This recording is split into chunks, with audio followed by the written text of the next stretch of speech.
Hi friends, today, as adventure takes us to the beautiful Ako Dhong Village, we meet friendly locals, explore their traditional lifestyle, and taste local delicacies. From cozy little cafes to a peaceful temple visit, every moment is full of culture and excitement. This journey was filled with unforgettable moments, culture, and emotions. Watch the full video and experience it with us from beginning to end.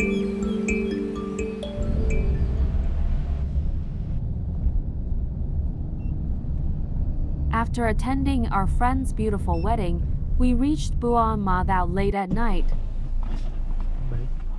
The next day morning, we took a taxi from our hotel to Ako Dhong Village,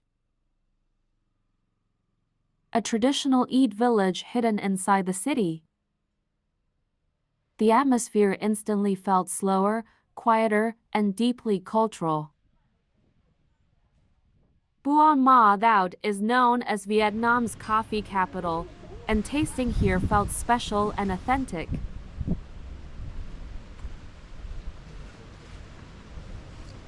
We started our morning at Errol, enjoying traditional Highland coffee and breakfast.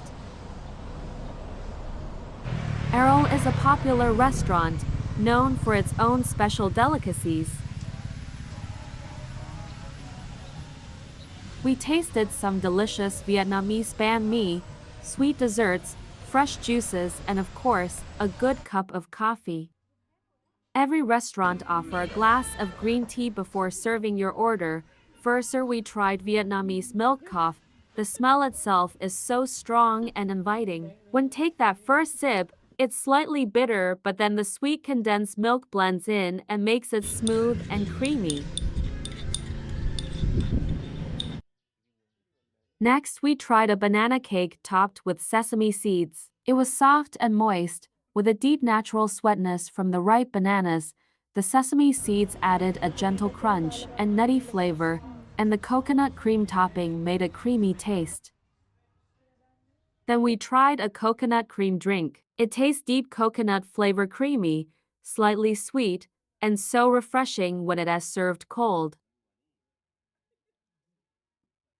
Finally, we eat a banh mi is very popular in Vietnam. The bread perfectly crispy on the outside and soft inside. Inside filling, grilled chicken, scrambled egg, pickled carrots, cucumber, coriander, and a little chili. It's light, fresh, and beautifully balanced.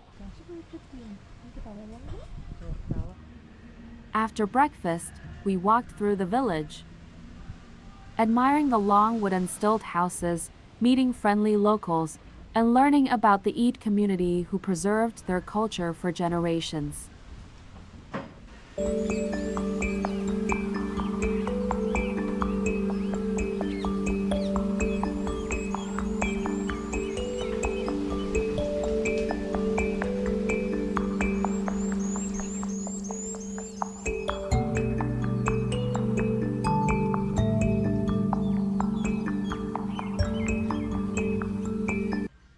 As we walked deeper into Ako Dhong, I couldn't stop noticing the woodcrafts.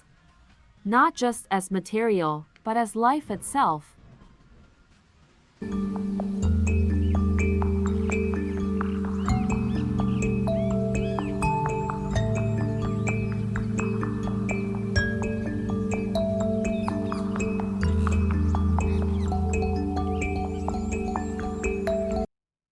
The long houses rise gently on wooden stilts, strong and graceful. Every pillar, every staircase, every beam is shaped by hand. You can see the craftsmanship in the details, simple carvings, smooth textures, wood aged beautifully by time. Inside some of the long houses, there were ancient tools and daily items, carefully preserved baskets, wooden utensils, farming tools. Quiet reminders of how life once was. It felt like walking through a living museum.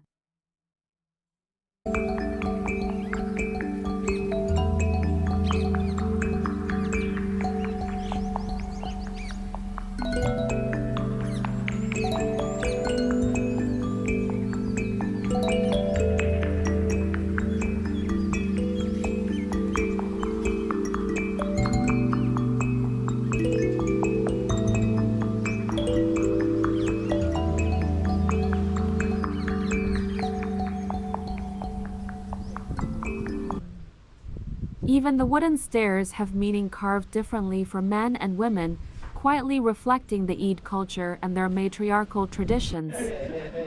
Standing there, I realized these are not just wooden houses, they are stories carved into timber, homes that breathe with history, architecture that grows with family, culture, and time. As we wandered through Ako Dhong Village, we spotted a little shop tucked in the corner. It was full of local charms, selling handmade clothes, colorful accessories, and tasty local treats.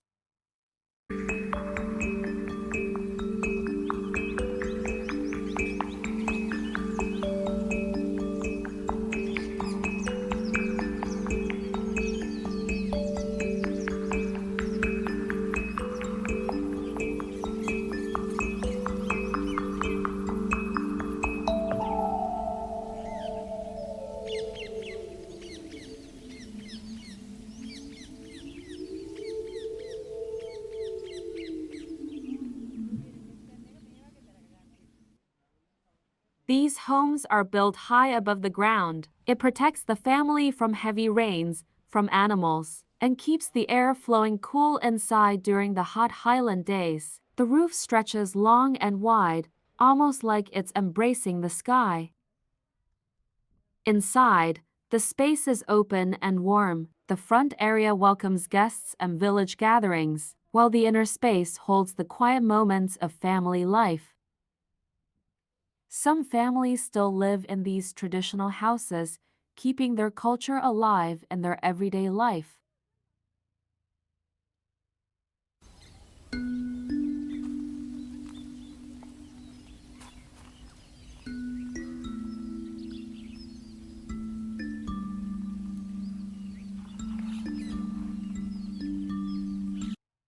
And as the village becomes more popular with visitors, a few of these homes have transformed into small cafes welcoming travelers with coffee and stories, while still protecting their original structure.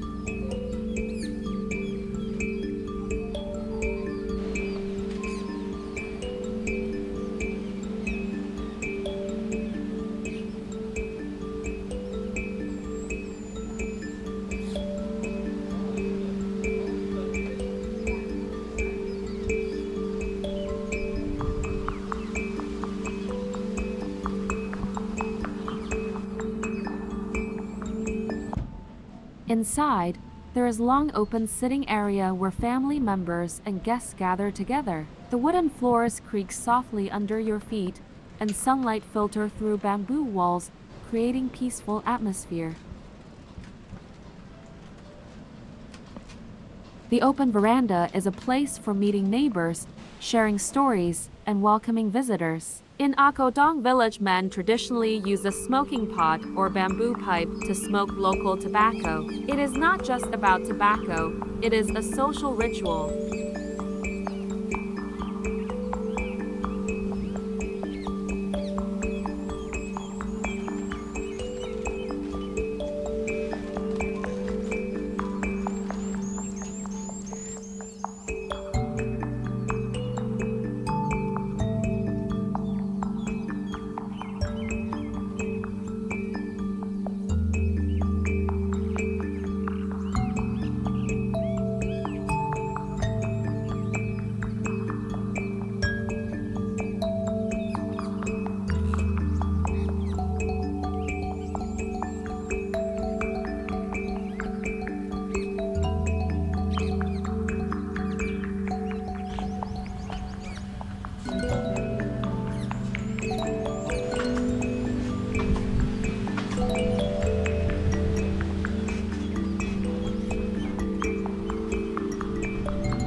We slowly walked along the quiet streets of Ako Dhong Village, just admiring everything around us.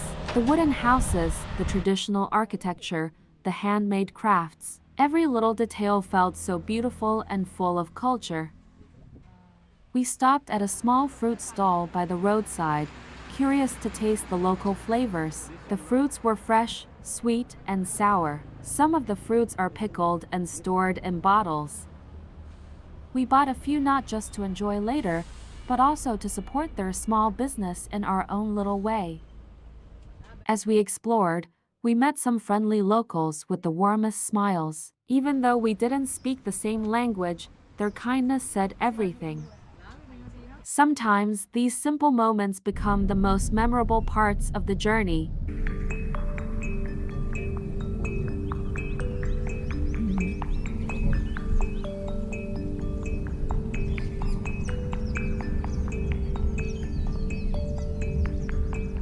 That evening, we went out for dinner at a nice restaurant in Buan town. The place was already full when we arrived. It was popular, crowded with young boys and girls, and filled with laughter and noise.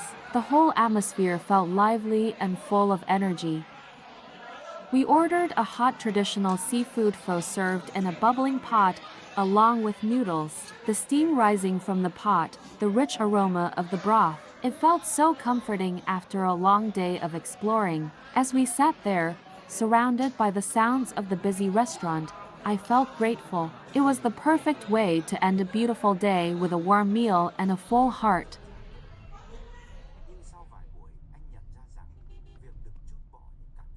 We also visited the temple of Sakaiong, located in Buan Mada city, and honestly, it felt like stepping into a peaceful and spiritual space right in the middle of the town.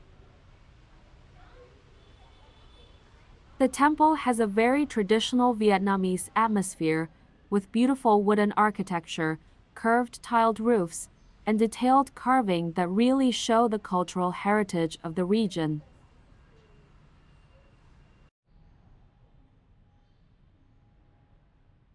While walking around, we could see locals quietly praying and performing their daily rituals, which made the place feel very authentic and spiritual.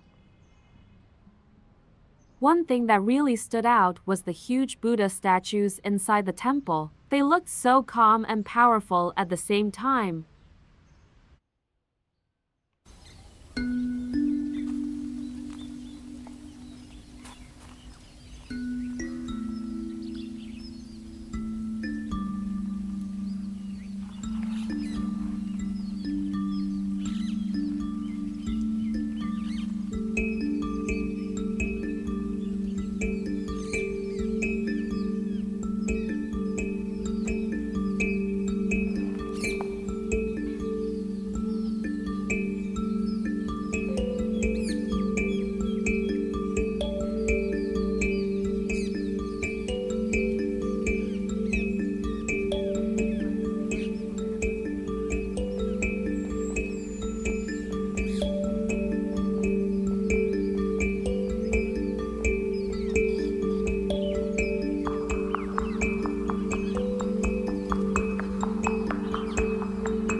It was nice just to slow down, observe, and respect the peaceful environment.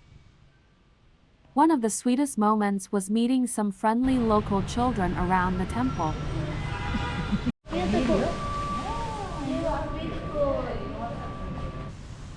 They were smiling, curious, and very welcoming, which made the visit feel even warm and personal.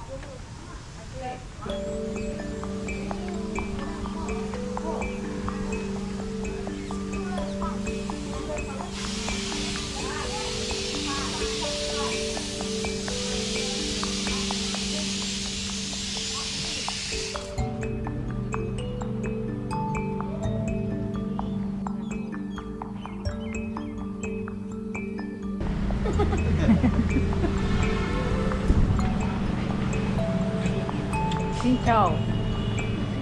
Xin chào. Xin chào.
Overall, Sakaiong Temple is not just beautiful to see, it's a place where you can really feel the culture, tradition, and spiritual lifestyle of Buan, Mada, Vietnam.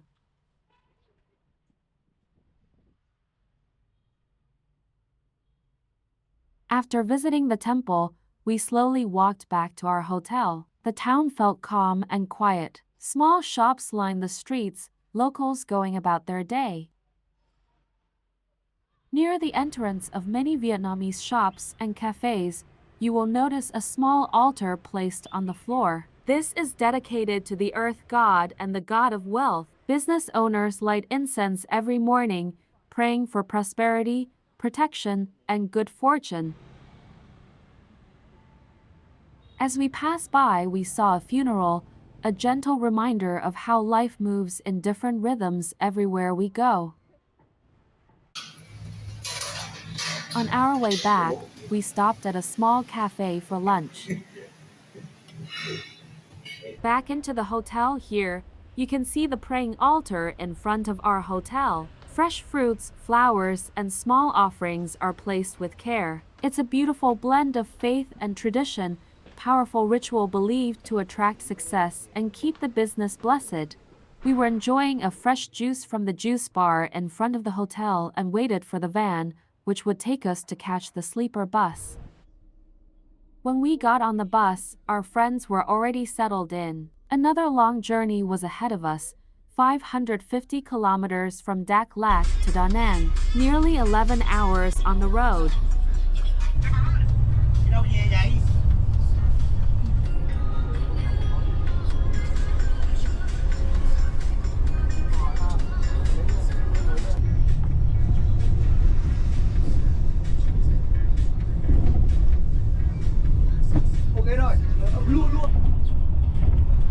The bus slowly moved through the countryside roads. Lying on the long seat, looking out through the wide glass window, I watched the daylight slowly fade into darkness. I enjoyed the view until it disappeared into shadows. The night quickly took over.